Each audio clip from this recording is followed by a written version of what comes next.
Hello my dear friend, welcome to education point online. So friend, कैसे हैं आप लोग? आई होप बहुत अच्छे होंगे।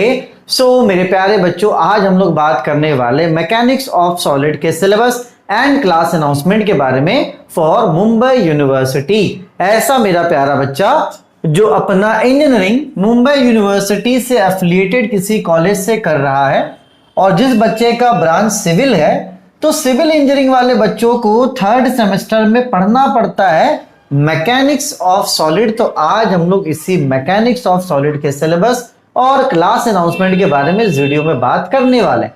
देखिए बेटा, एक बात आप समझिएगा, फर्स्ट ईयर में जब आप थे, आपने केमिस्ट्री पढ़ा, आपने फिजिक्स पढ़ा, मतलब वहां पर आपने कॉमन सब्जेक्ट पढ़ा था। अब आप थर्ड सेमेस्टर में आ गए और थर्ड सेमेस्टर में आपका ब्रांच सिविल है, तो अब आपको सिर्फ और सिर्फ सिविल का ही सब्जेक्ट पढ़ना। मतलब अब जाके देखा जाए तो आपकी इंजीनियरिंग क्या हो रही है बेटा, स्टार्ट हो रही है। ठीक है, चलिए, तो इसलिए मैं बोलता हूं बेटा कि जो थर्ड सेमेस्टर होता है ना, वो सबसे इंपॉर्टेंट होता है। ठीक है, चलिए, तो अगर थर्ड सेमेस्टर इंपॉर्टेंट है बेटा, तो थर्ड सेमेस्टर के जो सब्जेक्ट्स हैं वो भी इंपॉर्टेंट होता है। तो ये जो मैकेनिक्स ऑफ सॉलिड है बेटा, ये आपका मोस्ट इंपॉर्टेंट सब्जेक्ट है। क्यों बेटा? देखो, एक सीक्वेंस होता है, ये स्ट्रक्चर है, एक पार्ट होता है सिविल का, उसी का ये सब्जेक्ट है बेटा, जिसकी स्टार्टिंग होती है मैकेनिक्स से। पहले आप मैकेनिक्स पढ़ते हो, मैकेनिक्स पढ़ने के बाद आप पढ़ते हो मैकेनिक्स ऑफ सॉलिड, फिर मैकेनिक्स ऑफ सॉलिड पढ़ने के बाद आप आगे पढ़ोगे थ्योरी ऑफ स्ट्रक्चर, और उसके बाद आप पढ़ोगे रीइंफोर्स आरसीसी जिसको बोलते हैं, और लास्ट में आप पढ़ोगे स्टील। तो ये जितने भी सब्जेक्ट का मैंने नाम लिखा है ना बेटा, ये सारे सब्जेक्ट जो है ना, ये स्ट्रक्चर का पार्ट है। ये किसका पार्ट है? ये आपका स्ट्रक्चर का पार्ट है, और एक दूसरे से क्या है बेटा, मिलता जुलता है। तो देखो यहां पर क्या है कि अगर आपको मैकेनिक्स का आइडिया नहीं है तो मैं मैकेनिक्स की चीजें यहां पर मॉस में कवर करवा दूंगा, लेकिन अगर आप मॉस अभी अच्छे से नहीं पढ़ोगे तो आगे आपको टॉस में भी दिक्कत होगा, आपको आरसीसी में भी दिक्कत होगा, और आपको स्टील जो सब्जेक्ट है उसमें भी आपको दिक्कत होने वाला है। तो ये बात आप क्या करो बेटा, एकदम क्लियर हो जाओ कि ये जो सब्जेक्ट है इसको बहुत अच्छे से पढ़ना है। देखो ये जो है ना सब्जेक्ट बेटा, ये आपका प्योर न्यूमेरिकल सब्जेक्ट है, ये आपका प्योर न्यूमेरिकल सब्जेक्ट है। मतलब यहां पर आपको क्वेश्चन नहीं, आपको यहां पर फोकस करना पड़ेगा कंसेप्ट में। अगर आप कंसेप्ट पे फोकस कर लोगे ना बेटा, तो आप कहीं भी स्ट्रगल नहीं करोगे। तो बस एक बात मैं आपको स्टार्टिंग में ही बता देना चाहता हूं कि mechanics of solid civil engineering के थर्ड सेमेस्टर का बहुत इंपॉर्टेंट सब्जेक्ट है। अगर आप इसे नहीं पढ़ते हो तो आपको आगे चल के स्ट्रगल करना पड़ेगा। ठीक है, चलिए, तो आगे स्ट्रगल मत कीजिए भैया, अच्छे से पढ़िए, अच्छा सब्जेक्ट है।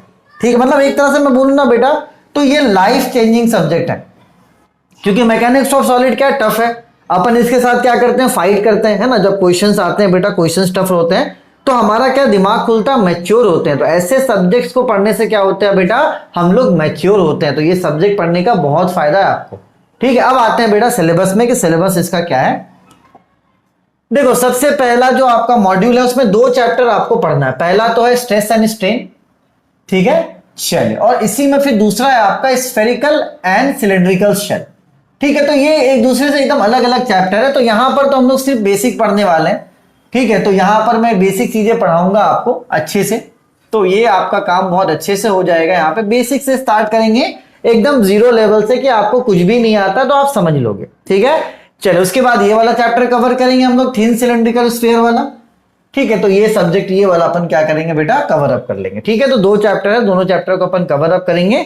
उसके बाद आते हैं मॉड्यूल 2 में। अब देखो मॉड्यूल 2 क्या है बेटा, shear force and bending moment diagram. ये क्या है मेरे प्यारे बच्चों, ये थोड़ा सा टफ है। ये क्या है, थोड़ा सा टफ है ना। तो कम से कम आप ये मानकर चलो कि shear force and bending moment समझने के लिए आपको कम से कम जो एक लेक्चर है उसको कम से कम 5 से 6 बार देखना पड़ेगा, अच्छे से मेहनत करना पड़ेगा। मतलब ये टाइम कंज्यूमिंग है। अगर आप ये सोचोगे कि आप तुरंत पढ़ना स्टार्ट करो, तुरंत समझ में आ जाए, तो ये ऐसा होने वाला नहीं है। Shear force and bending moment tough है। और एक बात समझना, पूरे सोम में अगर सबसे इंपॉर्टेंट कोई पार्ट है तो वो आपका shear force and bending moment diagram है। कि अगर आप एक सिविल इंजीनियर हो तो आपको shear force and bending moment diagram आना ही चाहिए। क्यों? क्योंकि आगे जब आप टॉस पढ़ोगे, स्टील पढ़ोगे, आरसीसी पढ़ोगे, तो वहां पर हर एक क्वेश्चन में आपको shear force and bending moment लगेगा ही लगेगा। तो आप समझ जाओ, मैंने क्या बोला, आप यहां पे स्ट्रगल जरूर करोगे। आपको टफ भी लगेगा, आपको मन करेगा कि इस चैप्टर को छोड़ दें, लेकिन आपको ये चैप्टर को छोड़ना नहीं है। इसमें लग के भिड़कर कंसेप्ट को क्या करना बेटा, सीखना। टाइम कंज्यूमिंग है, लेकिन टाइम तो आपको देना पड़ेगा, क्योंकि आगे चल के जो भी चीजें आप पढ़ोगे ना, हर एक क्वेश्चन में आपका इसका कंसेप्ट यूज होगा, shear force and bending moment का। ठीक है बेटा, चलिए आगे बढ़ते हैं। यूनिट नंबर 3 आपका मोमेंट ऑफ इनर्शिया, ये मैकेनिक्स का पार्ट था। ठीक है, इसको भी अपन कवर करेंगे। एक ये चैप्टर हो गया, और दूसरा आप चैप्टर है आपका शियर स्ट्रेस, और तीसरा चैप्टर है आपका बेंडिंग स्ट्रेस। ठीक है, तो ये 3 चैप्टर आपको इसमें पढ़ने, तीनों अपन बेसिक से पढ़ेंगे, आपका काम बन जाएगा, घबराना नहीं है। ठीक है, उसके बाद आते हैं मॉड्यूल नंबर 4 में 2 चैप्टर पढ़ना है। एक है आपका टॉर्सन और दूसरा है आपका कॉलम। तो यहां पर भी आपको 2 चैप्टर्स पढ़ने हैं। ठीक है ना, तो मॉड्यूल वाइज नहीं, अपन चैप्टर वाइज बात कर रहे हैं। यहां पर आपको 3 चैप्टर पढ़ना है और इस वाले मॉड्यूल में आपको 2 चैप्टर पढ़ना है। ठीक है, चलिए आगे बढ़ते हैं बेटा। अब आते हैं मॉड्यूल नंबर 5 में। तो मॉड्यूल नंबर 5 में आपको 2 चैप्टर पढ़ना है। एक है आपका प्रिंसिपल स्ट्रेस एंड स्ट्रेन, और दूसरा जो आपका चैप्टर है वो है आपका स्ट्रेन एनर्जी। ये 2 चैप्टर आपको पढ़ना है। ठीक है, तो यहां पर भी 2 चैप्टर आपका हो गया है। और आते हैं फिर लास्ट में मॉड्यूल में, तो ये स्लोप एंड डिफ्लेक्शन थोड़ा सा टफ है ना, इसको आप लास्ट में पढ़ना, अच्छे से पढ़ना, आपका काम बन जाएगा। थोड़ा सा ये टफ है, मतलब अगर देखा जाए ना सोम में, तो सोम में 2 जो मॉड्यूल हैं वो टफ भी हैं और आगे आपके काम के भी हैं। बाकी जो 4 मॉड्यूल है, वो 4 मॉड्यूल को दिक्कत वाली बात नहीं है। तो देखो, जो टफ मॉड्यूल है वो मोहन सर पढ़ाएंगे। क्यों मोहन सर पढ़ाएंगे ये भी मैं बताता हूं। और ये जो आपके 4 मॉड्यूल जो इजी मॉड्यूल है वो मैं पढ़ाऊंगा। देखो मसला क्या होता है ना, कि अभी आप मुझसे पढ़ लोगे, आगे टॉस वगैरह क्या है मोहन सर पढ़ाते हैं। अब फिर बच्चा क्या कि ना घुलना मिलना नहीं चाहता। आजकल के बच्चे थोड़ा सा, अरे यार सर आप ही पढ़ाओ, फिर वो क्या मन में छवि बना लेते कि सर ही को पढ़ाना है। तो अब मैंने क्या किया भैया, सब्जेक्ट को 2 टीचर्स में डिवाइड कर दिया कि भैया मोहन सर कुछ पार्ट पढ़ाएंगे और मैं इरफान सर मैं कुछ पार्ट पढ़ाऊंगा। इससे क्या है, देखो मोहन सर से बॉन्डिंग तो आपको बनाना पड़ेगा। क्यों? क्योंकि आगे के जो सब्जेक्ट्स है ना सिविल के, वो मोहन सर ही पढ़ाते हैं। ठीक है, तो अब अचानक से कुछ एडेप्टेशन करने में क्या होता है, दिक्कत होता है कि अरे सर आप ही पढ़ाओ। तो ये सब चीजों को सॉर्ट आउट करने के लिए मैं क्या करूंगा कि मानकर चलो 60 से 70% मैं कवर अप करूंगा। ठीक है, और बाकी का सब जो है बेटा वो मोहन सर कवर अप करेंगे। ठीक है ना, चलिए तो आगे बढ़ते हैं। अभी देखो आप कहां पर हो बेटा, अभी आप हो सिलेबस के वीडियो में। अभी आप जो वीडियो देख रहे हो वो सिलेबस का है। मैं आपका जो स्ट्रेस एंड स्ट्रेन है ना बेटा, स्ट्रेस एंड स्ट्रेन जो है, इसके मैं आपको 5 लेक्चर डेमो दे दूंगा। ये 5 लेक्चर्स मेरे ओल्ड लेक्चर्स होंगे, पुराने लेक्चर्स मैंने शूट करे हैं। देखो स्ट्रेस एंड स्ट्रेन मैंने पहले जब पढ़ाया था ना, बहुत अच्छे से मैंने चीजों को समझाया था। अब दोबारा से वही काम करना यार मजा नहीं आएगा। मैंने सोचा नहीं भैया ठीक है, तो जो लेक्चर्स है वो सारे काम के हैं। भले मैं लेक्चर्स आपको डेमो पुराने लेक्चर्स दे रहा हूं, क्योंकि जो लेक्चर अच्छा है बेटा वही मैं आपको प्रोवाइड करवाऊंगा। तो आपको मैं लिंक डिस्क्रिप्शन पे दे देता हूं, आप चेकआउट करो। आपको अगर अच्छा लगता है तब आप जाके पूरा कोर्स हमारे ऐप के महाराष्ट्र वाले सेक्शन में आपको मिल जाएगा। ठीक है, और इसके अलावा देखो मैकेनिक्स ऑफ सॉलिड तो आपको मिल ही जाएगा 799 में।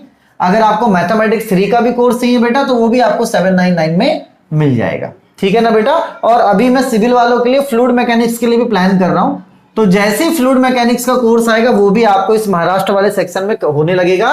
तो अब आपको सिविल वगैरह के लिए टेंशन लेने की जरूरत नहीं है, आपका काम बन जाएगा, घबराने वाली बात नहीं है बेटा। बस आप अच्छे मन से पढ़ो। देखो मेरा हमेशा फोकस होता है कंसेप्ट में। मैं क्वेश्चन करवा के हीरो नहीं बनना चाहता कि मैं प्रीवियस ईयर क्वेश्चन करवा दूं, एग्जाम में क्वेश्चन लड़ जाए, आप हीरो बना बोलो रे सर आप जो पढ़ाते हो वही आता। नहीं बेटा, देखो सिविल इंजीनियरिंग एक कंसेप्ट का गेम, और इस कंसेप्ट के गेम में वही आगे जीतेगा जिसका कंसेप्ट अच्छा है। ये छोटी छोटी जीत अपन को हासिल नहीं करनी है कि अपन पास हो गए 90 ले आए और अपन को नॉलेज कुछ नहीं। अगर अभी से नॉलेज बिल्टअप करेंगे ना बेटा, तब आगे चल के हम एक अच्छा सिविल इंजीनियर बनेंगे। तो आई बात समझ में। तो इन सब चीजों पे नहीं रहना कि सर नहीं होगा, अच्छी चीजों को कवर अप करेंगे। डिस्क्रिप्शन पे लिंक में दे दे रहा हूं, आप मैथमेटिक्स 3 चेकआउट कीजिए, मैकेनिक्स ऑफ सॉलिड भी चेकआउट कीजिए, कोई भी टेंशन वाली बात नहीं है। तब तक अपने और अपनों का आप खूब ख्याल रखें। Take care, bye bye, Tata.